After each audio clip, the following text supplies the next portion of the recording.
Good day, everyone. I am Krisna Abellana, and together with me, Miss Alexandra Alabata, we will discuss the Module 6, Lesson 2. And in our previous lesson, we have discussed the educational evaluation. So, effective evaluation ensures that students are properly placed, learning problems and progress are appropriately diagnosed, performance of teachers are improved and enriched, and academic standards are achieved and sustained. Thus, the choice of the evaluation approach to use is a valid issue. Now, we will identify what are the different evaluation approaches that we can utilize to ensure an effective evaluation to students and to the progress in our school. So, what are evaluation approaches? It refers to the different ways to view, design, and conduct evaluation activities, and some evaluation approaches provide solutions to problems, others improve existing processes and procedures. So these evaluation approaches are used to ensure that the programs that are applied are effective. So generally, any evaluation process may either employ formative or summative approaches depending upon the intent of the evaluation activity. So formative evaluation is an ongoing process that allows for feedback to be implemented during a program cycle. So basically, formative evaluation happens when a program is still ongoing.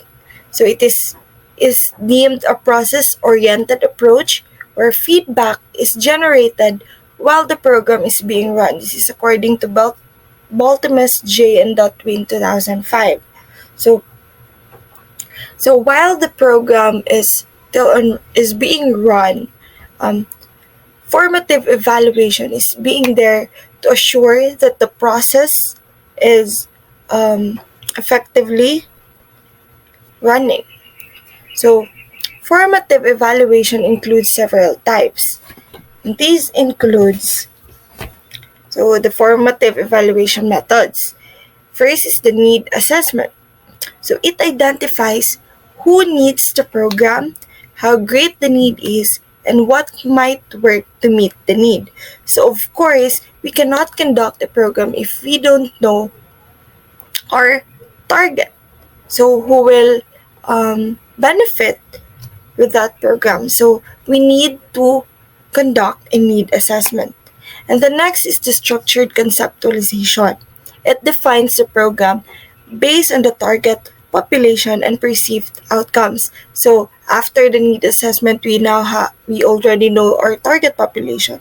So we'll proceed to the conceptualization. What will be the concept of the program? Based on the needs of the population, of the target population. So next is the implementation evaluation. It monitors the correspondence between the plan and the actual delivery. So since we already have the concept, we already have the plan, we need to evaluate if we need to monitor if the implementation of the plan is effective. So that's why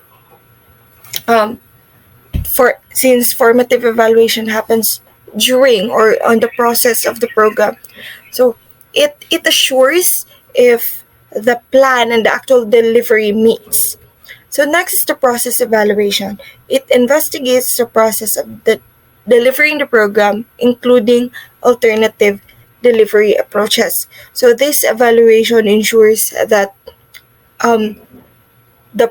investigates if the process of delivery of the program is effective, and if not, we should come up to an alternative delivery procedure so that the program will still continue to become effective. So that is the formative evaluation. So next is we have the summative evaluation. So summative evaluation takes place at the end of the program cycle, providing an overall description of its effectiveness. So this is the opposite of the formative. If the formative happens during or while on the process, this summative evaluation takes place after the program.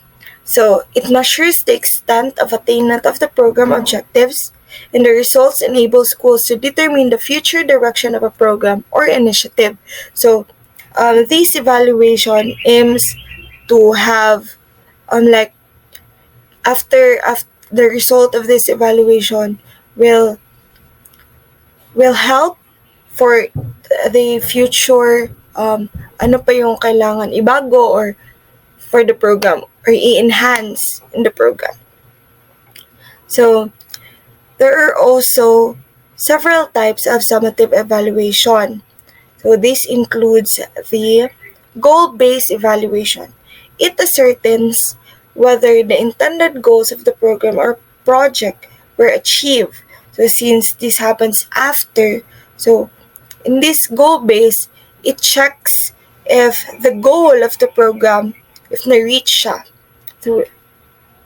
So outcome evaluation, it identifies the effects to students of participating in the program. In the goal-based, it just checks if na-achieve ba talaga yung plan ng program. And in the outcome evaluation, it identifies if it became effective to the target, which are the students. And the impact evaluation determines the effect of the program to larger stakeholders like community and educational system. So this determines if, since in the outcome evaluation, we already know if naging effective ba siya sa student. So what will be this program impact? Ano yung impact niya sa community? So through impact evaluation, it determines if the program scope to a bigger community, not just students. So last is the cost-benefit analysis. So it investigates the cost-effectiveness of the program. So it assures if yung naging cost ba ng program is worth it siya sa naging effect nito to the community, naging effect sa students. So that's it for the two types or two evaluation process and evaluation approaches, which are the formative evaluation and the summative evaluation. And we will have other approaches to be discussed by Miss Alexandra. Thank you.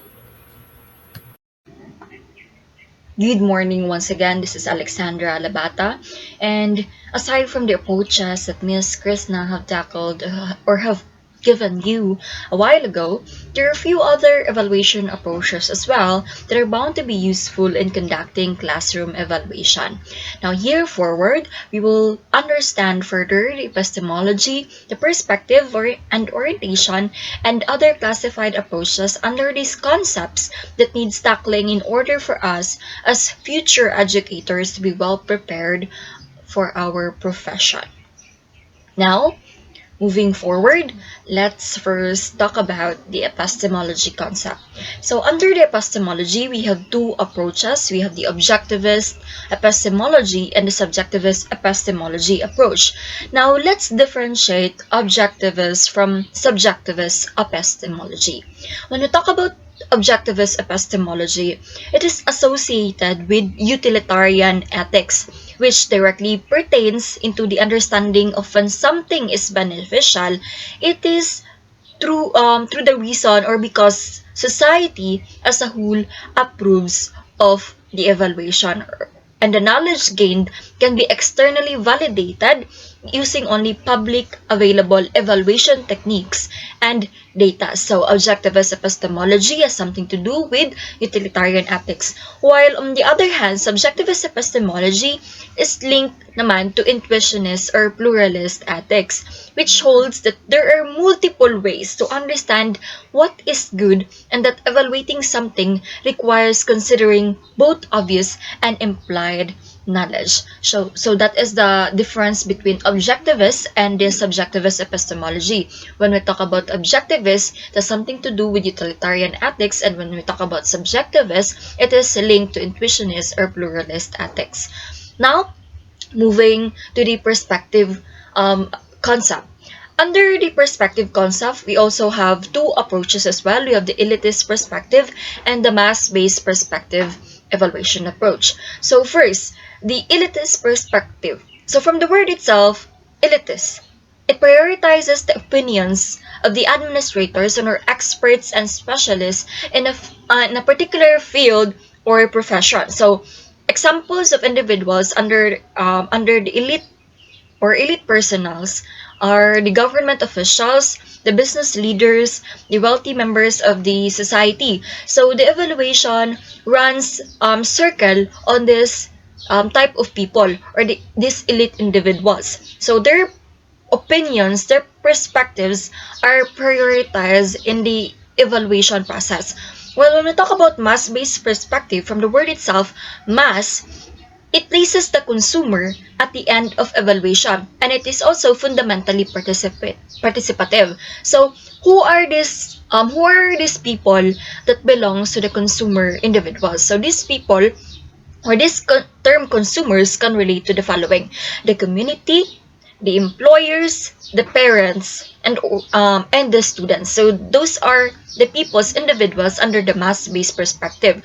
So yeah, right. That's the difference between the elitist perspective and the mass-based perspective. In the elitist perspective, it prioritizes the opinions of the individual, high mighty individuals. So while when we talk about mass-based perspective, it revolves around the perspective of the consumers. Now, moving forward to the last concept, the orientation evaluation approach. So, under the orientation evaluation approach, actually, we have so many approaches, terminologies that has something to do with the orientation concept. So, in order for us to easily comprehend these approaches, I have here the table of these concepts in order for us to easily understand the connections between these approaches of evaluations under the orientation concept. Now, let's tackle the first approach, which is called the political orientation approach. So, political orientation approach promotes a positive or negative view of an object regardless of what its value might actually be. So, because it's political, it is skewed towards certain perspectives or ideas. And the political orientation is also called pseudo-evaluation approach. It is politically controlled. That's why it's called political or pseudo-evaluation approach. Next approach is what we call the questions orientation. The questions orientation approach includes approaches that might or might not provide answers specifically related to the value of an object. The questions orientation, they call this quasi-evaluation. So it's called quasi-evaluation. So under the quasi-evaluation or the questions approach, we also have two different approaches. We have the elitist quasi-evaluation and the mass-based perspective quasi-evaluation. Now, when we talk about elitist quasi-evaluation, it employs experimental research, management information systems, testing programs, and objective basis content analysis. While the mass-based perspective quasi-evaluation, it determines the extent of accountability based on well-defined performance, expectation, and accurate accounting of outcomes. So that is the questions or the quasi-evaluation approach. Next, let's proceed to the values orientation. So the values orientation, it includes approaches primarily intended to determine the value of some object. If sa political orientation or pseudo evaluation, there is no distinct information about a particular the value of a particular object. Here in the values orientation, it determines the value of a particular object. This approach is not only concerned with goals, but also whether the goals are worth achieving. So they call this also as through evaluation. Under the values orientation, we also have different terminologies or concepts. We have first the decision oriented approach. So decision oriented approach, it is the use of assessment as the foundation for educational decisions and planning activities. While when I talk about policy studies, I mean evaluation, it has something to do with evaluation methods that concentrate on estimating the possible costs and advantages of competing policies that are included in policy studies. So other than that, we have the consumer oriented approach. So the customer or consumer oriented strategy approach, the school's ability to meet the requirements and expectation of its customer is determined by this strategy. It has something to do with the connectivity between the school's potential or capacity in requiring or meeting the requirements and expectations of the customers, which are the students and the parents.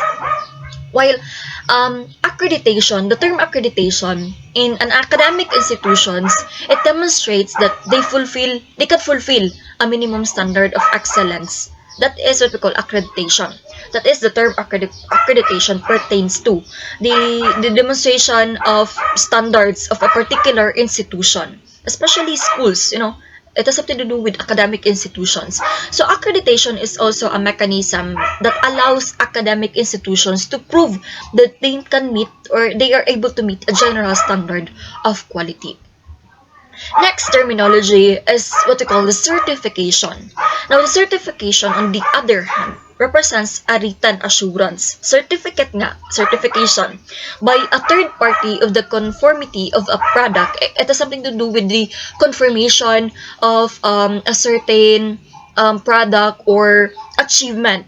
So that is certification. The process or services it specifies. The requirement it specified, it is linked to what we call certification. Another terminology under the values orientation is the Kunus worship. So this concept, it pertains to the attempt to discern the subtle but significant aspect of classroom life, schooling, and education as a whole. The way the product is being lent to the consumers, the students. That is connoisseurship. Now, the last two approaches, the adversary and the client-centered approach. The adversary approach makes use of debate as its methodology. There is two opposing views on issues represented with a neutral party acting as the referee. That is the adversary approach. Moreover, when we talk about the client-centered approach, it just simply places the unique needs of the clients at its core. So those are the terminologies or the approaches and strategies that can be that has something to do with the orientation concept. So there were too many, but those concepts, those approaches that I have tackled just a while ago are very important when we become educators in the near future, because those approaches, including what Miss Krisna have tackled a while ago or before me, are will help us future educators assess our students' needs, what our students have to attain, and how we'll be able to to make use of the available resources in order for us to give a product that is worth recognizing. And that would be all. I really hope that you have learned something from this lesson.